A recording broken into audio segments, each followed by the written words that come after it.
I didn't want anything to do with the military, and it didn't appeal to me at all. But I soon learned that whether I wanted it or not, it came to me.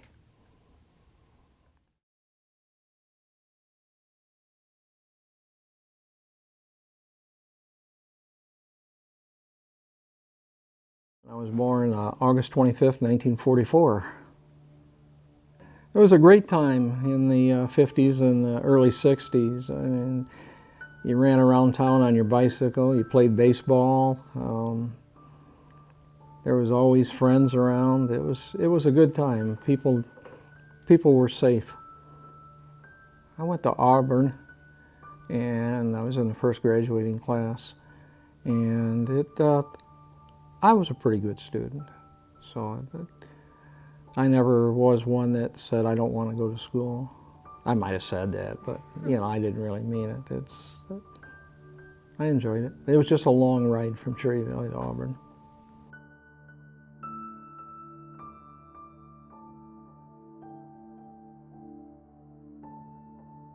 Well, it's a funny story. My family doctor said they'd never take me because I had a lumbar problem. And I went to Chicago to the induction center there for a physical. And when you walked out there, I can remember there was a sailor and another guy, and I don't know what he was. And they said something to me, and I said, "What was that?" They said, "You're acceptable for the draft." And I go, I just kind of felt kind of sick, And I went home, and I had a good job, and it struck me a few months later. But I went to the Navy recruiter, the reserve recruiter, and I was talking with him. Came home one day. My mother used to ride with me, and I pulled in the driveway, and my dad, he was walking back and forth in front of the garage with an envelope in his hand. And I knew what it was, and it said, "Greetings from the President of the United States." Anyway, I called up the recruiter, and he said, "Let's see if we can get you out of the draft from the Army." So a few days later, he calls me and he says, "Get down here right now." And I was at work, and he says, "We're going to swear you in right now." So I went down to Naval Reserve Center on 15th Avenue at the time, and I got sworn in. Come back to work, and I was a sailor at that point. And that was 1965. And when you signed up, you signed up for 2 years active duty and 3 years of reserve and 1 year of standing by. If you know anything about being in the reserve, reservists do 2 weeks a year active duty. I did 2 weeks boot camp at Great Lakes, but it was in the fall and late in the fall. I can remember worm watching, which is doing push-ups on the grinder, which is the parking lot. You were really restricted. It was a set procedure. You did this, you did that, and follow instructions or else. But like I said, luckily, I tell people I went to 2 weeks boot camp, and they all look at me like, "You're kind of strange."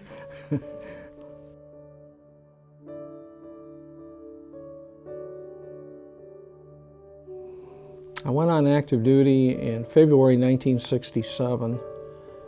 And from 65 to 67, I was in a reserve unit in Rockford. And when I left Chicago, it was like 20 below zero. And I flew into San Francisco to Treasure Island. And I was there for maybe 6 weeks, and I got orders to go to San Diego to pick up this ship. And it just happened to be the ship was in the shipyard still being built. National Steel in San Diego. It was the USS Niagara Falls. It was AFS class. We were the third one, AFS 3. They built 7 of them.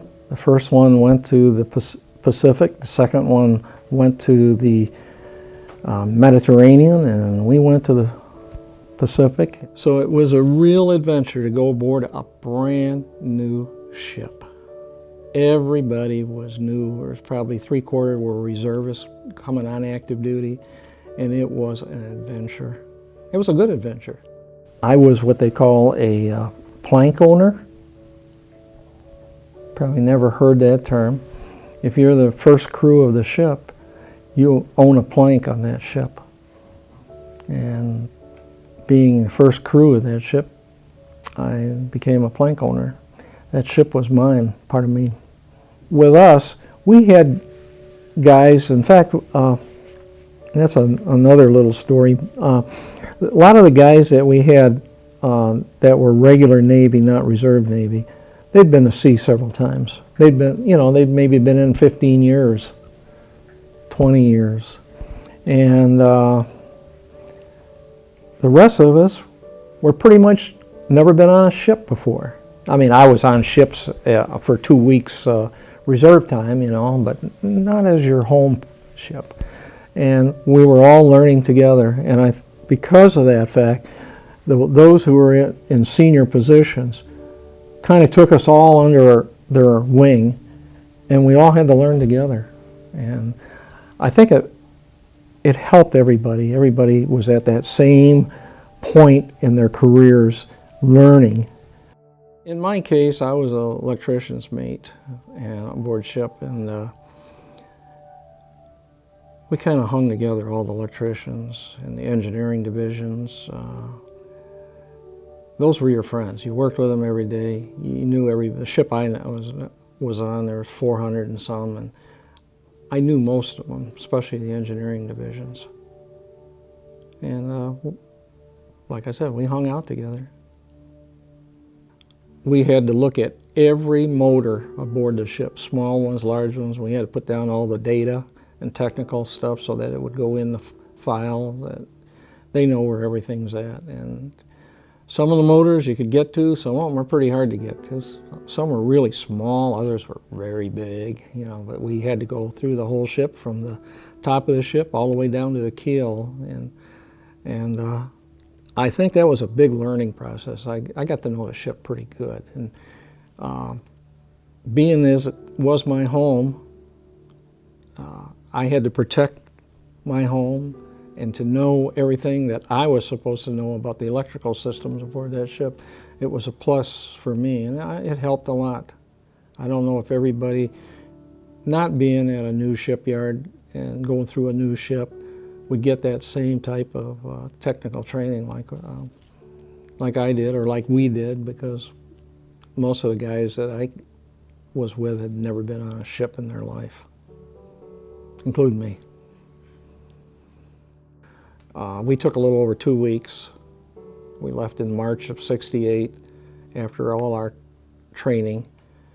We went to Subic Bay, Philippine Islands, and finished our loadout.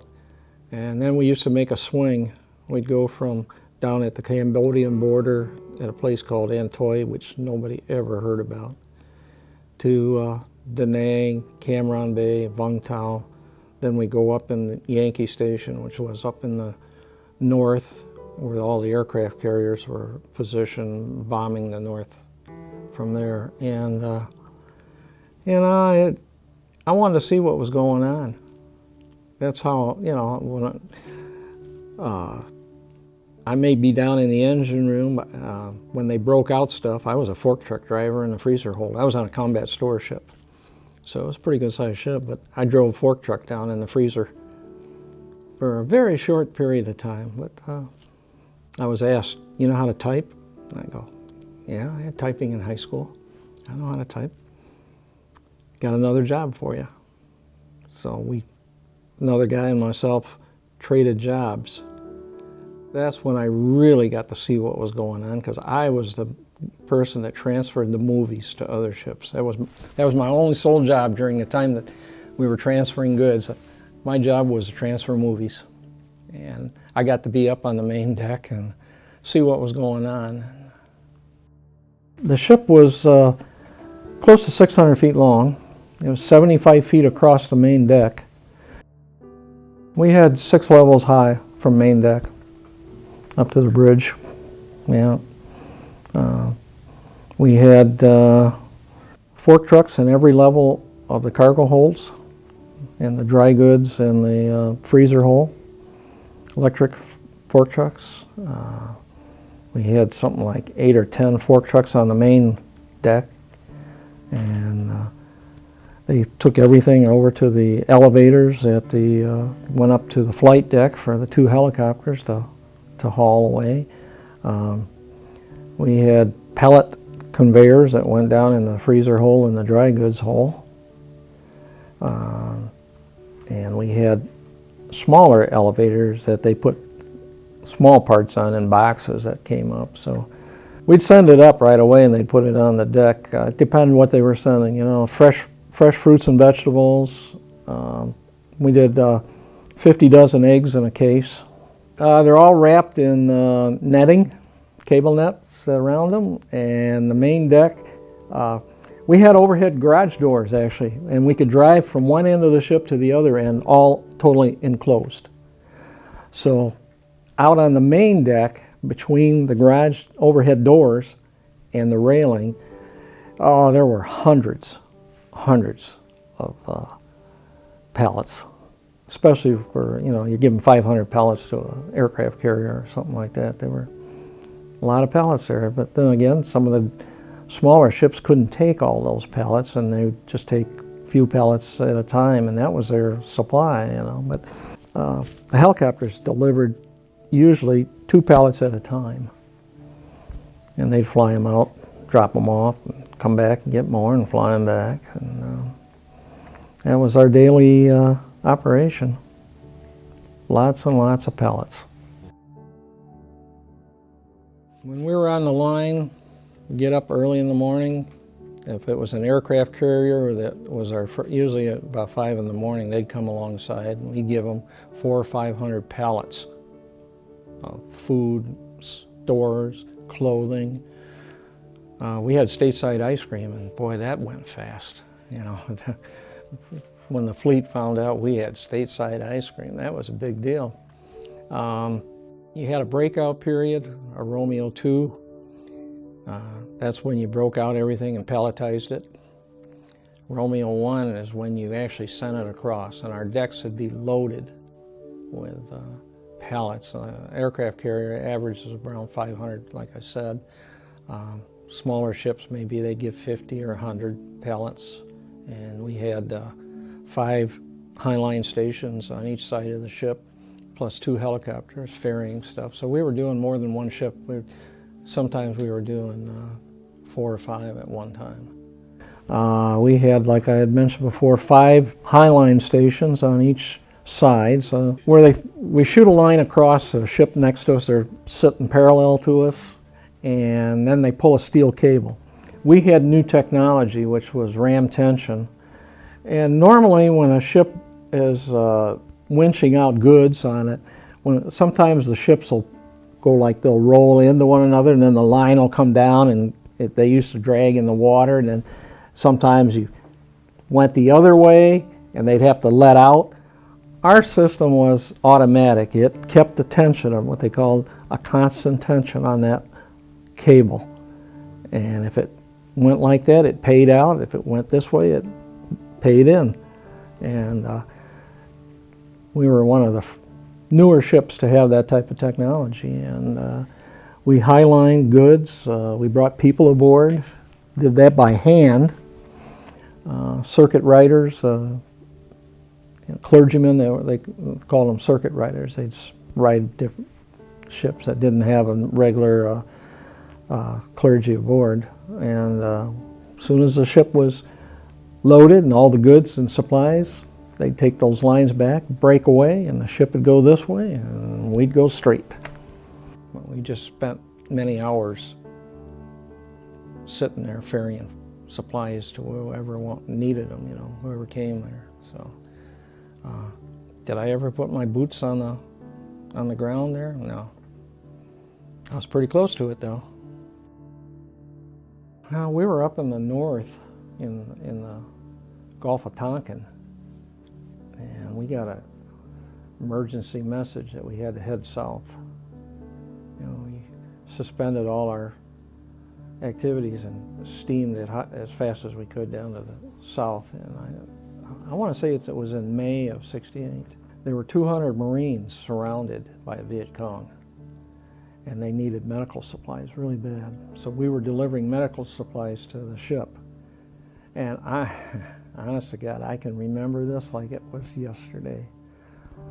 I was on the upper deck of the ship, looking out towards the beach, and I seen some helicopters go by, and I saw this stuff in the water where it went poom, poom, and I go, oh, they must have dropped something out of the helicopter.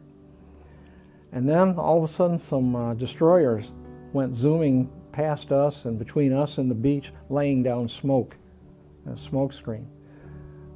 A while later, in the deck log, we were being shelled from shore batteries. I'm up there watching all this. I mean, it could have been direct hits. Didn't know that, but we were there until dark. We left at around supper time. It was starting to get dark, and I looked over and I remember we had steak that night aboard ship. You know, that was a good time. And I looked over there and I saw the parachute flags and flares dropping to illuminate the positions on where these Marines were. And I thought, you know what? I'm going down to my bunk. I got a nice clean sheet. I'm going to go to sleep. Those guys are fighting for their lives. They're dying. How lucky am I to be on this ship?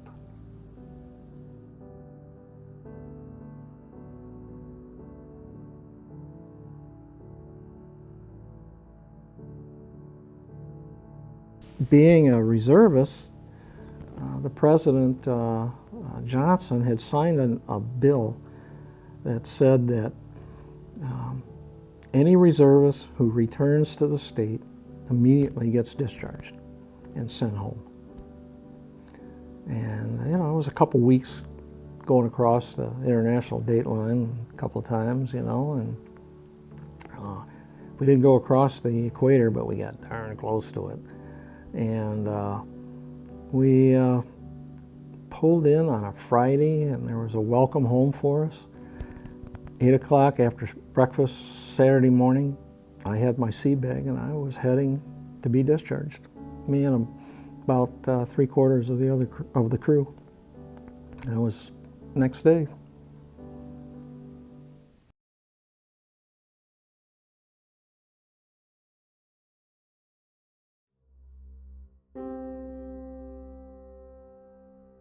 Ischemic heart disease, they call it, ischemic. And one of the side effects of that is it comes from Agent Orange.